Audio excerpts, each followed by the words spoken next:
situ jelas bahwa ketika dia melakukan pelanggaran, baik itu pencemaran nama baik, kemudian melanggar kontrak kerja, jelas ada sanksi yang harus dibayarkan meskipun kontrak baru berjalan hanya beberapa hari saja.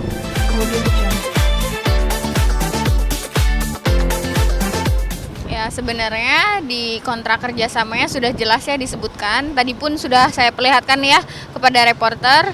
Memang tidak saya publikasikan, tapi sudah saya perlihatkan secara pribadi kepada reporter. Di situ jelas ya bahwa sanksi untuk kontrak kerjasama sebagai Muse brand ambassador itu ada jelas tertulis dan ditandatangani tanpa ada paksaan serta dengan keadaan yang sadar. Di situ jelas bahwa ketika dia melakukan pelanggaran, baik itu pencemaran nama baik, kemudian melanggar kontrak kerja, jelas ada sanksi yang harus dibayarkan meskipun kontrak baru berjalan hanya beberapa hari saja. Gitu. Adapun juga untuk yang produk, dia juga harus mengembalikan honorarium 100% jika tidak bisa melaksanakan tanggung jawabnya dengan baik. Tidak bisa melaksanakan tanggung jawab 100%, maka dia harus mengembalikan honorarium. Jadi kan di kasus ini sendiri pihak tergugat juga menyebut tentang tentang klinik dan tentang dokter sendiri. Berarti itu udah termasuk ya dok melanggar dari kontrak tersebut? Sudah jelas mencemarkan nama baik saya selaku direktur perusahaan. Di situ jelas disebutkan tidak boleh tidak boleh melakukan pencemaran nama baik terhadap direktur perusahaan, terhadap saya pribadi dan maupun terhadap klinik. Dan jelas sudah ada diduga mencemarkan nama baik saya dan juga nama baik perusahaan, gitu kan. Dan itu sudah jelas ya. Mungkin saksinya juga masyarakat umum bagaimana dia telah mencemarkan nama baik saya sebagai dokter. Gitu. Kalau dokter sendiri ini kan prosesnya panjang banget ya dok. Harapan dari dokter sendiri itu apa sih dari dua proses ini yang di Pengadilan Jakarta Barat, mungkin satu lagi yang di Bogor juga masih berjalan? Harapan saya agar segala kerugian saya ini terganti, karena kan jelas ya banyak sekali pengobatan yang saya lakukan, kemudian treatment, dan ada juga uang yang saya bayarkan. Otomatis saya sebagai pengusaha berhak untuk mendapatkan yang terbaik dan komitmen dari partner kerjasama ini. Yang saya gugat ini baru kerjasama klinik dan brand ambassador. Adapun kontrak yang masih berlangsung sampai 2023, sampai saat ini pun ada pemutusan kontrak secara sepihak, itu belum saya gugat. Ada produk pemutih ya, produk minuman pemutih dan kolagen, itu pun dia memutuskan kontrak secara sepihak, di mana kontraknya sudah berlangsung sampai 2023. Masih sampai saat ini juga harusnya berjalan dan itu belum saya gugat.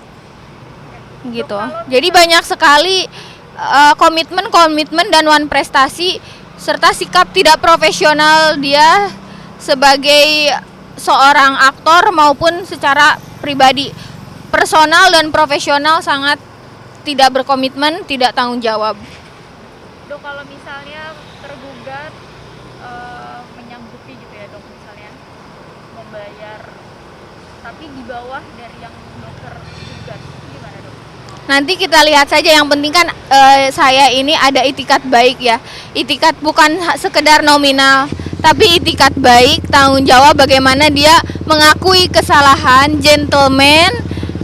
Itu sih yang utama, karena yang saya harapkan di sini juga sebenarnya bukan hanya nominal ya, tapi itikat dan tanggung jawab dia sebagai seorang aktor, sebagai seorang talent yang harus menjalankan kewajibannya dengan profesional.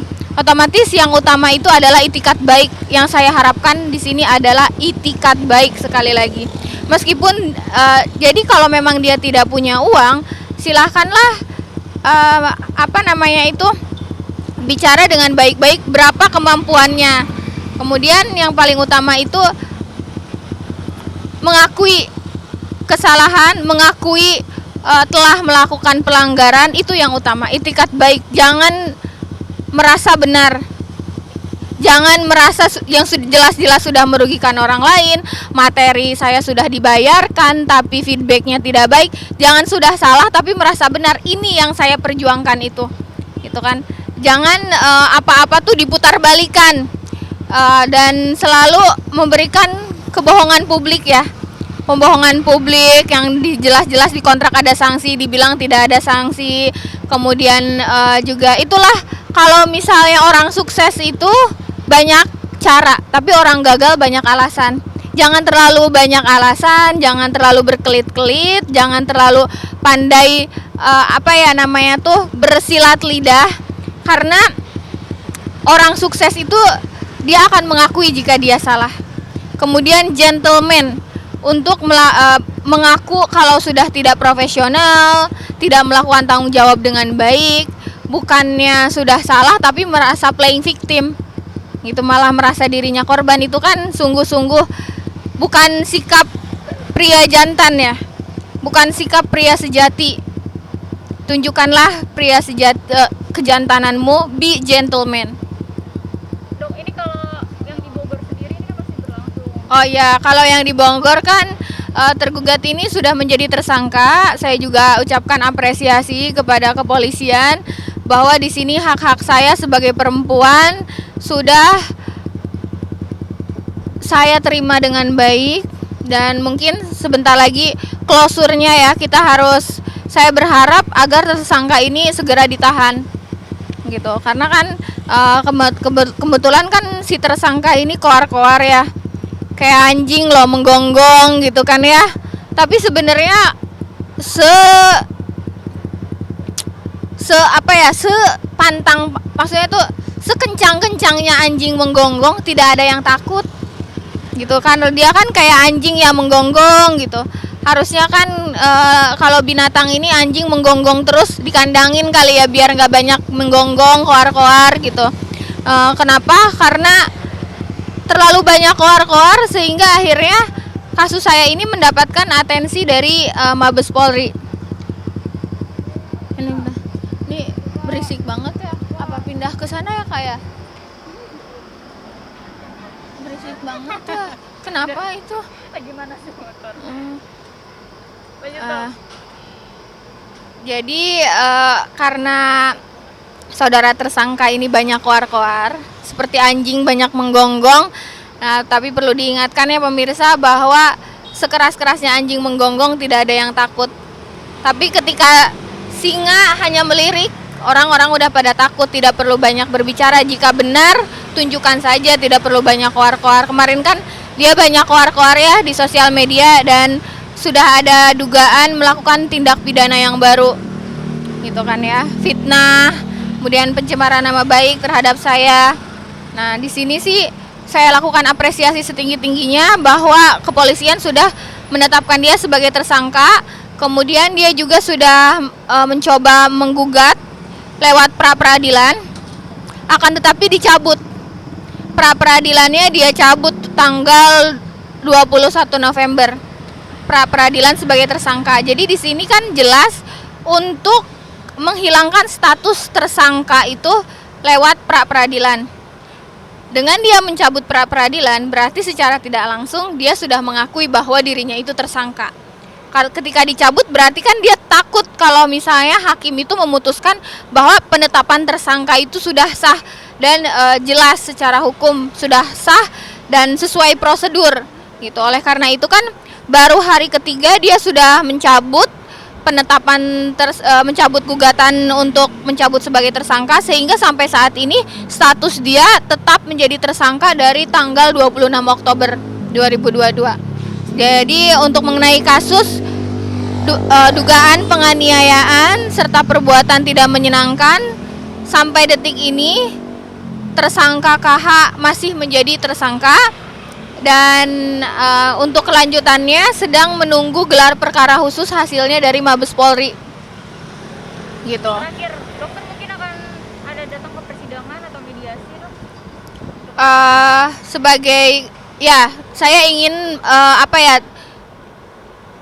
karena kan selama ini di media dia banyak memutarbalikan fakta, kemudian banyak ingkar, banyak ngeyel, seolah-olah dia sudah jelas salah tapi merasa tidak salah, sudah jelas-jelas melanggar kontrak tapi merasa tidak melanggar, gitu kan ya.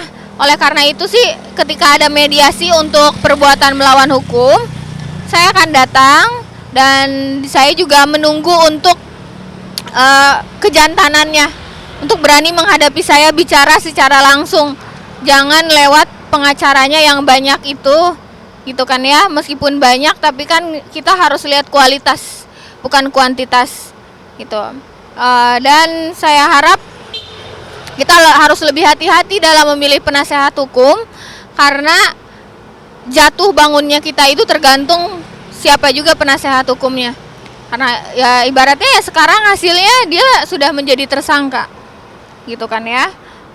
Dan saya lihat juga dari penasehat hukumnya ini tuh banyak kata-katanya yang menggiring opini publik ke arah yang tidak baik, sehingga saya sangat menyayangkan, apalagi mereka ini kan seorang yang berpendidikan, itu banyak mengeye, apa ya namanya tuh, bersilat lidah, kemudian tidak mengakui. Nah, itulah sangat disesalkan sebagai seorang lelaki tapi tidak gentleman.